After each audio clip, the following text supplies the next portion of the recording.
Si të gjithë edhe unë kam nisur patjetër nga diku. Me kalimin e kohës e kuptova që kishte ardhur momenti dhe koha që duhet të dilnim nga mësimdhënia tradicionale, kështu që kisha një ide shumë të qartë dhe një vizion shumë të qartë që vetëm vetë mund ta kuptoja dhe mund ta sillja në treg. Ka profesionistë që të besojnë të ardhmen ose prindër që të besojnë të ardhmen e fëmijëve të tyre, shkollimin e tyre. Kështu që unë isha e detyruar që në fillim të flisja me rezultate dhe jo vetëm me fjalë. Dhe ndoshta më është dashur të jap siguri kur vetë kisha pas siguri. Por për fat të mirë ja kam dalë gjithmonë. Pastaj sfida tjetër ishte të kuptonin vizionin e mësimdhënies, edukimin modern, të kombinuar me metoda vizuale, të kombinuar me teknologjinë dhe me një komunikim real. Madje ne jemi përpjekur që standardi të jetë po njësoj tek të dyja format, si fizikisht edhe online. Kemi fatin që jetojmë në epokën e teknologjisë, kështu që edhe bota virtuale ashtu edhe mësimi virtual është shumë i lehtë sot për t'u aksesuar. Nxënësi ose studenti duhet ta ndjejë gjuhën. Thjesht ta mësoj në një formë të izoluar për mua nuk është arritur asgjë. Pra ne shërbejmë edhe si një urë lidhse midis dy tregjeve, shqiptare dhe atij tjetër. Përshëndetje, mirë se vini në podcastin e suksesit. Si gjithmonë kam dëshirë më sjell sipërmarrës që po bëjnë diçka ndryshe në tregun shqiptar. Sot kam Olta Sheaj, themeluese e Halo Deutsch. Mirë se erdhe. Përshëndetje, faleminderit. Faleminderit që zgjolle me tregu historinë tënde dhe biznesin tek podcasti i suksesit. Faleminderit ju. Kam dëshirë me nis bisedën që në fillimet e tuaja, kur e morë si profesion dhe kur mendove ta kthej në biznes. Si të gjithë edhe unë kam nisur patjetër nga diku. Kam filluar fillimisht si një mësuese gjuhës gjermane në një nga qendrat e qytetit të Vlorës dhe më pas si mësuese në një nga shkollat private të qytetit të Vlorës. Por me kalimin e kohës e kuptova që kishte ardhur momenti dhe koha që duhet të dilnim nga mësimdhënia tradicionale, nga mësimdhënia ku fokusi është vetëm mësuesi dhe libri. Kështu që kisha një ide shumë të qartë dhe një vizion shumë të qartë që vetëm vetë mund ta kuptoja dhe mund ta sillja në treg.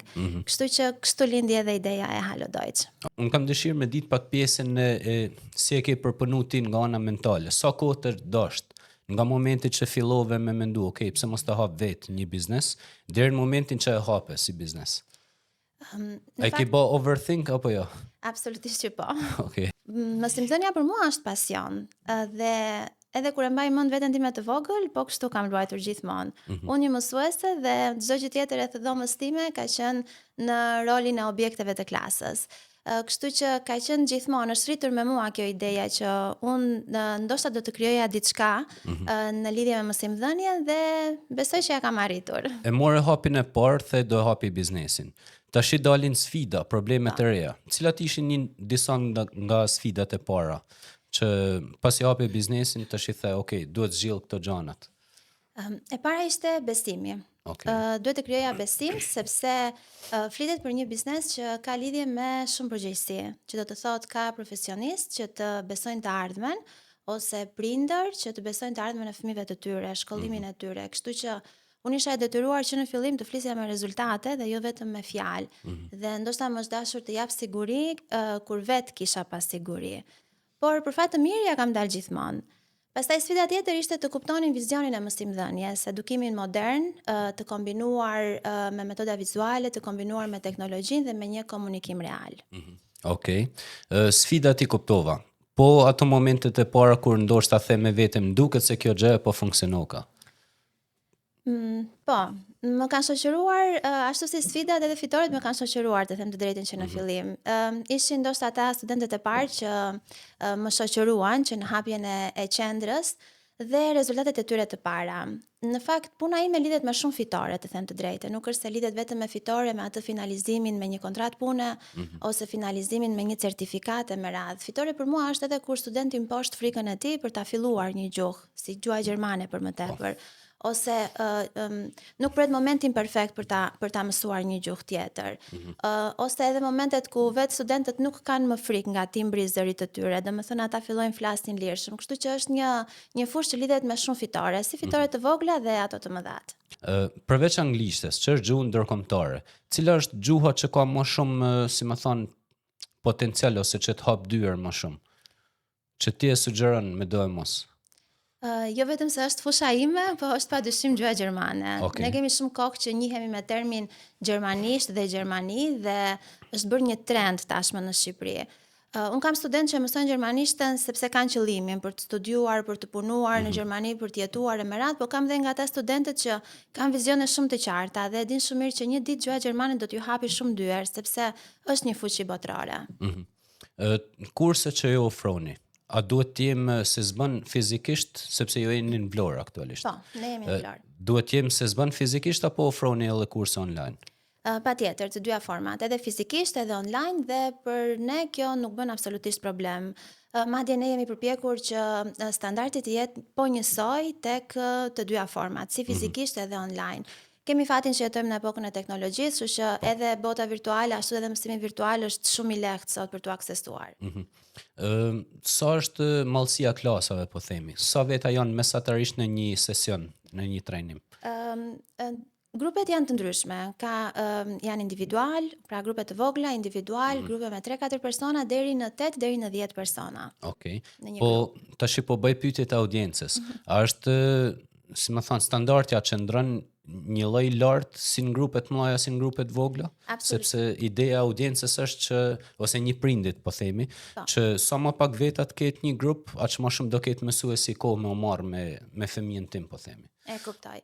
Në fakt kjo është pyetja që mua më shoqëron thuajse në çdo ditë dhe në çdo orë të punës time, por në fakt standardi është absolutisht i njëjtë, sepse janë pikërisht ato metodat moderne dhe metodat inovative që ne kemi sjell për mësimin e gjuhës gjermane, që do të thotë nuk është fokusi mësuesi ose libri, por është një interaktivitet midis studentëve dhe mësuesit patjetër që e bën të realizuar orën e mësimit. Okej. Madje kjo nuk bën problem as për grupet që janë hibrid, që mund të jenë edhe fizike dhe online.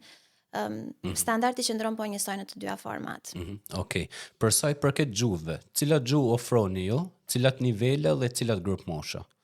Gjuhët, ne ofrojmë gjuhën gjermane, që është fokusi i qendrës, gjuhën angleze, italiane, frëngjisht dhe grupmoshat janë nga më të ndryshmet. Fillojnë nga 6 vjeç. 6 vjeç. Dhe limiti pastaj nuk ka më limit mosha. Okej, super. Ti trajnon të tjerët, edhe i mëson. Po. Ti vetë sa kohë shpenzon për me u trajnu për vete? Dhe çfarë trajnimesh ke bërë deri më sot? Kjo është një nga gjërat më të rëndësishme. Unë e shikoj si një detyrim ndaj vetes, por edhe ndaj fushës në të cilën unë operoj.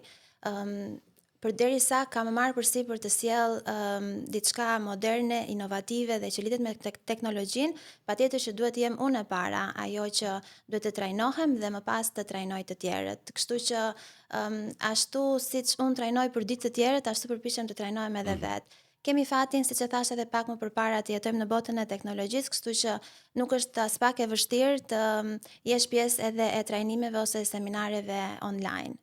Okej. Ke thënë një shprehje para podcastit, train the trainer. Po. Mund të më shpjegosh pak se ç'është? Po, ky është vizioni im i së ardhmes, që mund të them është një e ardhme shumë e afërt. Ne po punojmë që të mos kemi në fokus vetëm trajnimin e kursantëve, pra të mësuarit e një gjuhë të huaj, por të kemi në fokus trajnimin e trajnerëve. Pra, kushdo që është një profesionist i ri, një mësues, mentor, trajner dhe dëshiron të lë gjurmë në atë që di të bëjë më së miri, mund të jetë pjesë e këtyre trajnimeve. Trajnimet do mundësohen nga trajner shqiptar, por edhe të huaj, sepse unë besoj që nuk mjafton vetëm ana teorike ose dietë teknike, por është komunikimi dhe mënyra se si motivon të tjerët, ajo që bën diferencën. Tregu në fakt sot është shumë i mbushur, në çfarëdo lloj fushë, është i plotësuar, le të themi, dhe mendoj që profesionalizmi është ajo që bën diferencën. Pikërisht këtë desha të pyesja. A do trajnohen trajnerët vetëm nga ana teknike, si t'japin mësim sa më mirë, apo ndoshta nga ana psikologjike, emocionale, si ta afrojnë sa më mirë nxënësin? Ato janë patjetër një kombinim i të dyjave. Nuk mund të ecin të dyja në kahe të kundërt, të ecin paralelisht, që do të thotë nëse trajnohet njëra pjesë, duhet patjetër të trajnohet edhe pjesa tjetër. Të kuptoj. Olta, në këndvështrimin tënd, cili është problemi më i madh sot tek pjesa e arsimit ose tek mësuesit? Ndoshta diçka që bëjnë gabim ose diçka që mund të bëjnë më mirë. Po themi në sistemin arsimor. Po pjesë politike, po kështu. E kuptoj. Unë besoj që mësimdhënia është, e para është pasion dhe e dyta është shumë individuale. Unë do marr një përgjithësim pa dashur të prek absolutisht asnjë. Po mendoj që nuk duhet të shikohet thjesht si një minutazh. Në momentin që mësimdhënia shikohet si një minutazh, që për kaq minuta unë duhet të jap informacionin e gjuhës, të jap format gramatikore, të jap fjalorin, të jap leximin e një teksti dhe u mbyll detyra ime. Mësimdhënia të paktën e gjuhës e huaja duhet të jetë patjetër një komunikim real. Nxënësi ose studenti duhet ta ndjejë gjuhën. Thjesht ta mësoj në një formë të izoluar për mua nuk është arritur asgjë. Pyetje pak kështu jashtë kontekstit. A është e vërtetë që shqiptarët janë ndër popujt që kanë më kollaj me mësu gjuhët e huaja? Është e vërtet, është e vërtet që po. Që nga periudha e pandemisë ne kemi filluar të punojmë madje më shumë online se sa fizikisht. Dhe kjo më ka bërë që të njihem me student nga e gjithë bota. Ne nuk kemi vetëm student shqiptar ose nga trevat e Shqipërisë, kemi student nga e gjithë bota. Domethënë edhe student të huaj që ne u mësojmë gjermanishte nëpërmjet anglishtes ose një gjuhë tjetër. Dhe të them të drejtën që në momentin që fillova të isha mentore e tyre e gjuhës gjermane, aty u binda që vërtet shqiptarët janë shumë inteligjent dhe kanë shumë herë më të thjeshtë të mësuarin e gjuhës të huaj. Okej, super. Ke thënë që organizoni workshope. Cili është synimi i këtyre workshopeve? Edhe çfarë përfitojnë pjesëmarrësit? Në momentin e parë që fillova të krijoj workshop e kisha një ide shumë të qartë që të gjithë ata pjesëmarrësit e workshopit të mos dilnin thjesht me një informacion të marrë, por të dilnin me një ide shumë konkrete. Pra pas mbylljes së workshopit ata të kishin idenë e qartë që po, unë duhet të bëj këtë ose jo nuk duhet ose nuk mundem të bëj këtë pjesën tjetër për shkak të pengesave e me radhë. Është një përgjegjësi, të them të drejtën, sepse përfshihen aty njerëz të cilët ne nuk i njohim absolutisht, janë njerëz të profesioneve dhe të moshave të ndryshme, por që kanë një qëllim të përbashkët të gjithë. Ama mendësia apo koha që ata kanë në dispozicion ose backgroundi dhe rrugtimi që ata kanë nuk është i njëjtë. Kështu që është vërtet përgjegjësi e madhe që të mendosh se mund të bindesh ose të sjellësh informacionin që ti mendon tek të gjithë. Kuptoj. Okej, super. Di që je certifikuar nga institucionet ndërkombëtare. Si arritet ta bësh këtë gjë? Kjo është pjesa që më pëlqen më shumë ta flas realisht kur unë flas për Halo Deutsch. Mund të duket si rastësore, po në fakt nuk ka qenë aq rastësore, ka qenë pikërisht rezultat i disiplinës dhe i punës konstante që unë kam bërë me studentët e mi. Me institucionet ndërkombëtare unë jam njohur nëpërmjet studentëve të mi. Fakti që ata shkonin dhe jepnin performancën e tyre në një institucion ndërkombëtar për të certifikuar, të them të drejtën bënin diferencën dhe kjo i shtynte kandidatët e tjerë, po edhe vetë komisionerët që t'i pyesnin se cili ishte mentori tyre ose cila ishte qendra që ata kishin studiuar dhe nga mirënjohja besoj që ata e kanë bërtitur emrin tim dhe kjo më ka bërë që të njihem me ta. Madje në një prej institucioneve ndërkombëtare të certifikimit të gjuhës gjermane, unë sot jam vetë në komisionin e provimeve. Wow, super. Faleminderit. Përmend fjalën mentor, më shumë se sa fjalën mësues. Pse pikërisht fjalën mentor? Ku është ndryshimi? Unë e thash edhe pak më përpara që në rrugtimin tim, pra që prej 2019-s, ku unë e hapa Halo Deutsch, nuk kisha qëllimin e një kursi tradicional. Në qoftë se, ose më saktë për të gjithë kandidatët që unë kam në qendër, nuk jam thjesht një mësuese e gjuhës gjermane, por unë mundohem që ata të integrohen sa më shumë të mundet në Gjermani, apo në shtetin ku ata duan të emigrojnë, në Zvicër apo në Austri. Dhe mundohem që të sjell tek ata komunikimin e drejtë për drejtë me gjuhën dhe mundohem që ata ta ndjejnë gjuhën, ta ndjejnë kulturën gjermane. Unë besoj që kushdo që ka filluar të mësojë gjuhën gjermane, ose e ka përfunduar, ose edhe në qoftë se sapo e ka filluar, do më kuptoj kur them që të mësosh gjuhën gjermane, të mëson edhe të disiplinohesh. Pra, ashtu siç ne themi që Gjermania ka vërtet disiplinë dhe ka përpikmëri, kjo duket që në fillimet e para të mësimit të gjuhës gjermane. Kështu që këtu fillon edhe rrugtimi ynë. Unë nuk u mësoj vetëm gjuhën, por mundohem shumë që ata të njohin dhe të ndjejnë çdo gjë që ose më saktë çdo hap që do t'i përballë ata në Gjermani, që mund të jenë sfida, mund të jenë avantazhe, disavantazhe, mund të jenë fitore. Me që jemi këtu te komplet përgatitja që ti bën një studentit. Pra me sa po kuptoj nuk janë thjesht kurse, gjuhet, po janë një si më thon, një mentorim i komplet procesit tyre. Po. A shkon ky mentorim deri në asistencën për aplikime për jashtë ose për bashkime familjare ose aplikime për shkolla, universitete? Patjetër. Ne e fillojmë me gjuhën dhe e përfundojmë deri tek arritja e tyre në Gjermani dhe për më tepër që nuk përfundon deri këtu. Pas përfundimit të gjuhës ose pas përfundimit të një pjese të mirë të niveleve, ne fillojmë me asistimin për pjesën e dokumentacionit. Fillon përgatitja për intervista, fillon përgatitja për vizat në ambasad dhe deri tek asistimi i 3 deri në 6 muajt e parë që ata janë në Gjermani. Sepse absolutisht të shkosh në një vend të huaj, të fillosh çdo gjë nga zero, pavarësisht të gjitha njohurive praktike dhe deri diku teorike që ke marrë, është shumë e vështirë që t'ja dalësh pa një tjetër ndihmë ose pa një tjetër mbështetje. Pra, ajo që po kuptoj është që në ndryshim me kompani të tjera, po them që mundon të bëjnë të njëjtën gjë, puna juaj nuk është se mbaron në momentin që ik ose emigron personi, por në fakt aty vazhdon puna juaj. Është e vërtet. Është e vërtet. Pra ne kemi një asistencë sa profesionale aq edhe emocionale. Realisht gjatë kohës që kandidati pret pjesën e dokumentacionit ose procesin e vizës, ne bëhemi shumë pjesë e përditshmërisë së tyre, bëhemi pjesë e problemeve ose qoftë edhe dëshirave ose nevojave të tyre. Kështu që është vërtet një mentorim dhe një rrugtim që ne e bëjmë së bashku. Dikush që emigron për punë, le të marrim një person mesatar që shkon me synime të qarta dhe shkon për punë, tamam, si më thon. Në eksperiencën tënde me kaq shumë njerëz sa ke ndihmu, sa ku i duhet dikujt për me u stabilizu? Po themi në Gjermani. Po. Kjo është individuale, sepse varet edhe nga koha që kandidati ka në dispozicion edhe këtu në Shqipëri, ti kushtoj të mësuarit e gjuhës gjermane ose ti kushtoj këtij rrugtimi që ne së bashku e kryejmë.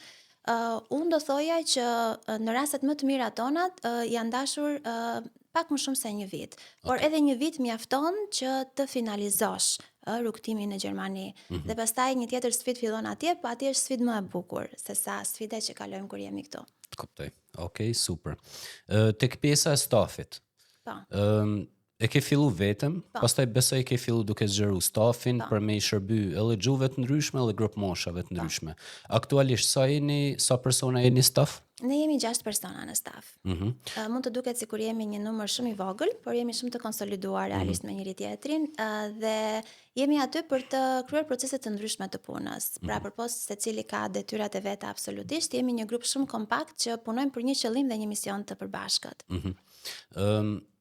A je ajo si përmarrësja tipike që jep thjesht urdhra edhe ban atë mikromenaxhimin e secilit, apo ke një çështje tjetër në lidhje me skuadrën tënde? Në fakt gjatë këtij rrugtimi un kam mësuar shumë. Kam mësuar shumë e para për përgjegjësitë dhe e dyta për menaxhimin. Nuk është e thjesht të krijosh diçka nga zero. Nuk flas për një menaxhim thjesht një organizim, por është pikërisht ky lloj menaxhimi. Pra aq sa më duhet të jem motivuese për stafin tim, aq më duhet të jem edhe pak strikte le të themi dhe nga ana tjetër të ruaj balancat për një vazhdimsi. A mund të më thush një numër pak a shumë sa studenta keni kalu deri më sot në qendrën tuaj? Nëse mund të parafrohesh me një numër. Unë do them, kemi kaluar shumë realisht, por numri që është me parafërsi është më shumë se sa edhe 5.000. 5.000 veta keni trajnu? Po. Wow. Po, sa përqind e këtyre kanë emigru, kanë vendosur me ikë jashtë? Më shumë se sa gjysma, sepse pjesa më e madhe e kandidatëve nisin gjuhën gjermane me një qëllim. Shumë pak janë ata që e nisin me idenë që nesër ndoshta do të më duhet si gjuhë, meqense Gjermania është fuqi botërore. Por pjesa më e madhe ka një qëllim, arsimin, shkollimin ose qoftë edhe bashkimin familjar, kështu që më shumë se sa gjysma sot janë absolutisht në një nga vendet gjermanisht folse. Di që merr pjesë shumë edhe në për evente të ndryshme, për sipërmarrës apo organizime, siç është Blokonomi për shembull. Mund të më shpjegosh pak si more pjesë tek ky organizimi? E di që kanë podcast, e di që kanë një revistë. Po, unë kam qenë për 2 vite rresht pjesë e revistës e më saktë e grupit Blokonomi, ku për çdo muaj aty zhvillohen disa takime nga të cilat unë mund të them që kanë fituar vërtet shumë. Takoja çdo muaj sipërmarrës shumë të rinj në moshë, por që kishin vizione dhe ide që Shqipërisë absolutisht i duhen dhe bënin vërtet një diferencë shumë të madhe. Në vitin 2024 kam qenë pjesë e revistës dhe u rendita në vendin e 25 si sipërmarrëse. Tek grupi 40 under 40. Po. Shikoj që je shumë aktive edhe në rrjetet sociale. Po. Disha me të pyet, sa ka ndiku marketingu edhe teknologjia tek rritja e biznesit tuaj, edhe përveç se për biznesin tuaj, edhe për me e çu impaktin tuaj edhe tek audienca. Mendoj që ka luajtur rolin e vet dhe ka qenë një rol vërtet i rëndësishëm.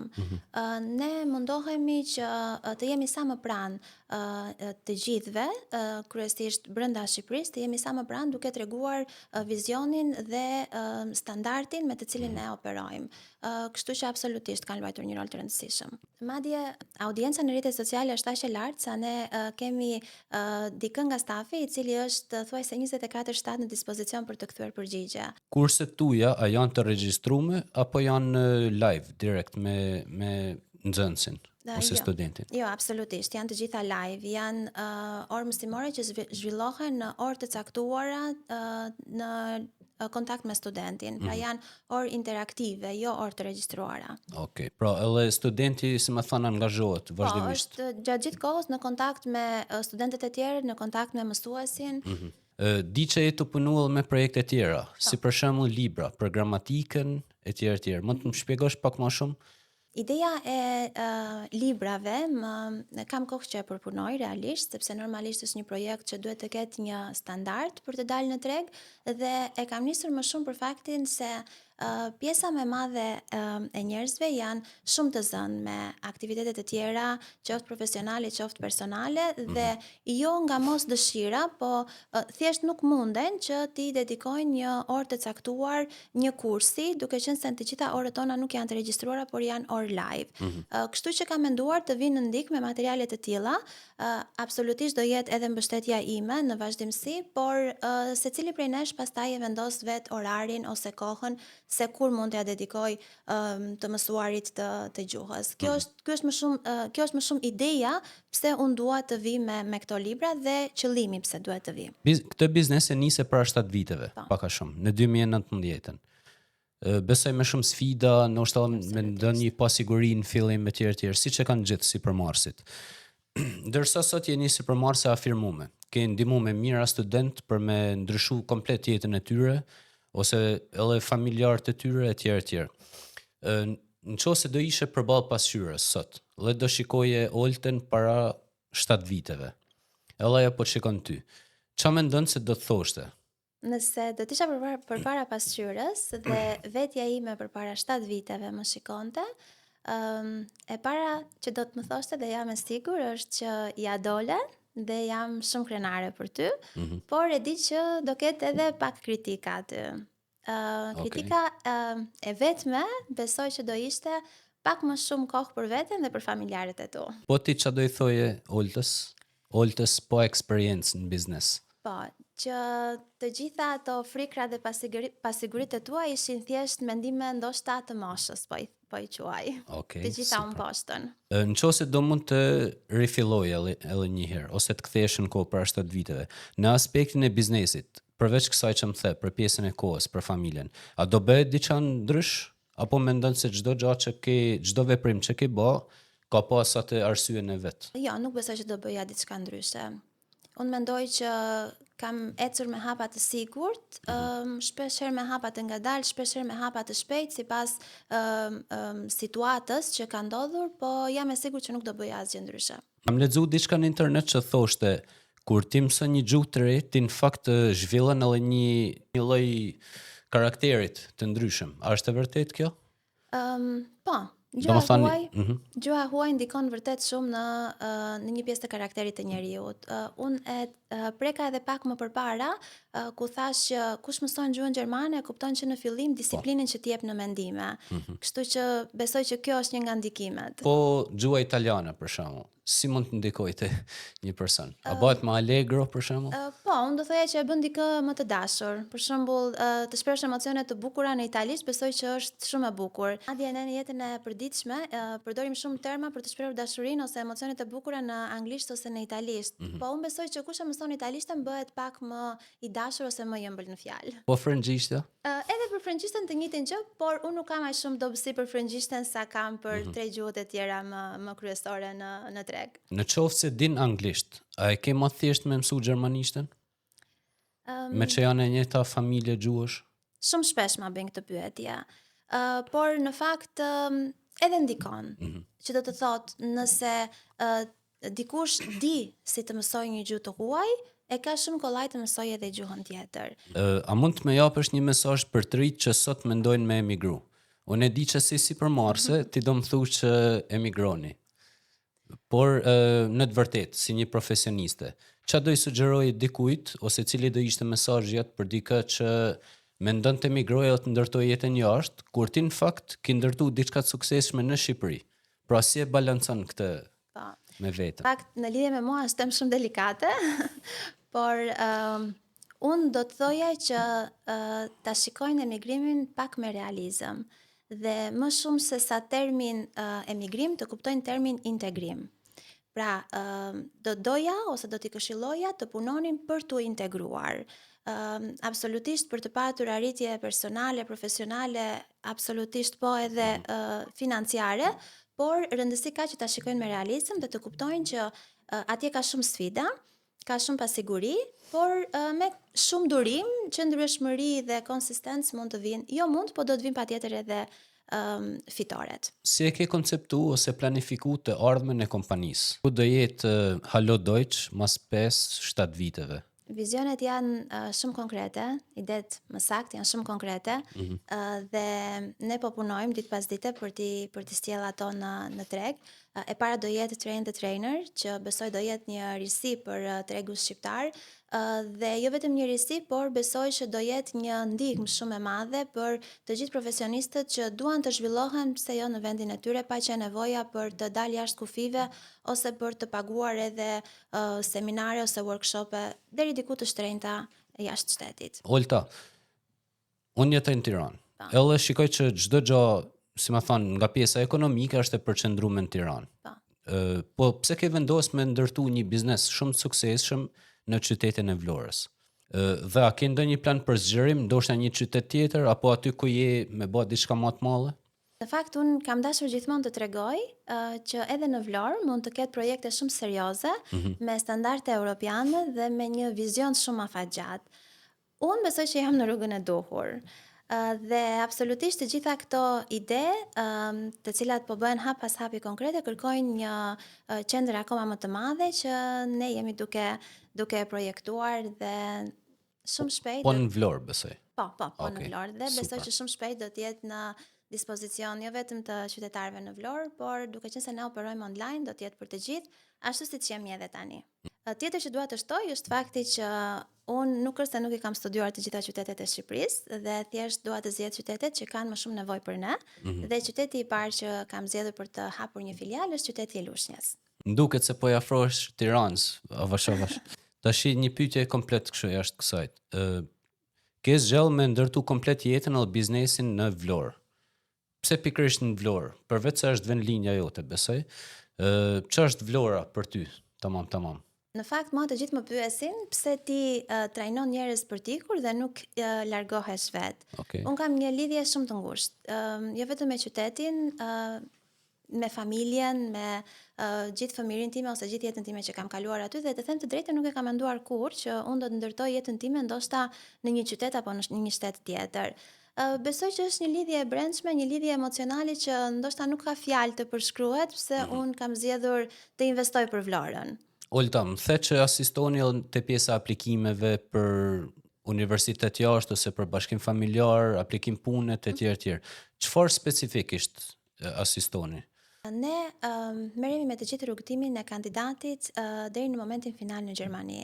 Që do të thotë, nga dokumentacioni që duhet marrë nga zyrat në Shqipëri, që mund të jenë diploma, certifikatat e merat të cilat përkthehen, dhe më pas kalojmë në një tjetër asistencë që është ajo e intervistave, që të punësohesh në një shtet me rregulla dhe ligje shumë të fuqishme si Gjermania, duhet patjetër të kalosh në disa filtra që janë intervistat me punëdhënësin.